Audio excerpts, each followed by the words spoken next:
पनवेलमध्ये उद्या शेकापचा वर्धापन दिन मेळावा राज ठाकरे आणि संजय राऊत कार्यक्रमानिमित्तानं एकत्र येणार।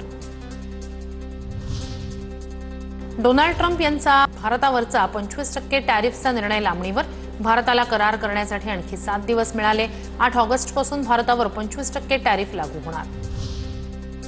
पंतप्रधान मोदींनी ट्रम्प यांच्या गळ्यात गळा घालून स्वतःला मिरवलं, पण त्यांचा हा मित्र भारताचा गळा कापतोय।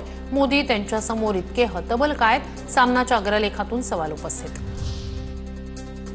मूळ राजकीय पक्षाशी बंडखोरी करणाऱ्यांना वेळीच रोखलं नाही तर लोकशाहीचं नुकसान होईल। विधानसभा अध्यक्ष राजकीय विचारांमुळे बंडखोर आमदारांच्या अपात्रतेची प्रक्रिया रखडवतात। पक्ष बदलणाऱ्या आमदारांच्या अपात्रतेवर सुप्रीम कोर्टाचं परखड मत। मित्रपक्षाकडून होणाऱ्या कुरघोड्यांची चीड शिंदेंना नक्कीच येत असेल। शिंदेंच्या दिल्लीवारीवरून रोहित पवारांची एक्सपोस्ट।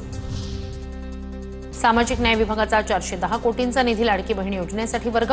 जुलै महिन्याचा निधी वर्ग केल्याची माहिती। बडतर्फ पोलीस अधिकारी रणजित कासलेचा आणखी एक व्हिडिओ समोर। गोट्या गीते आणि कराडच्या नावानं धमक्या, तर वाल्मिक कराड जेलमधून फोन करत असल्याचा कासलेचा व्हिडिओतून दावा।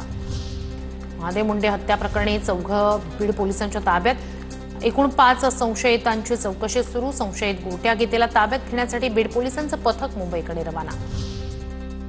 महादेव मुंडेंच्या मारेकऱ्यांच्या अटकेच्या मागणीसाठी मनोज जरांगेंच्या उपस्थितीत आज बैठकीला मुंडे कुटुंबियांसह संतोष देशमुख यांचेही कुटुंबीय उपस्थित राहणार।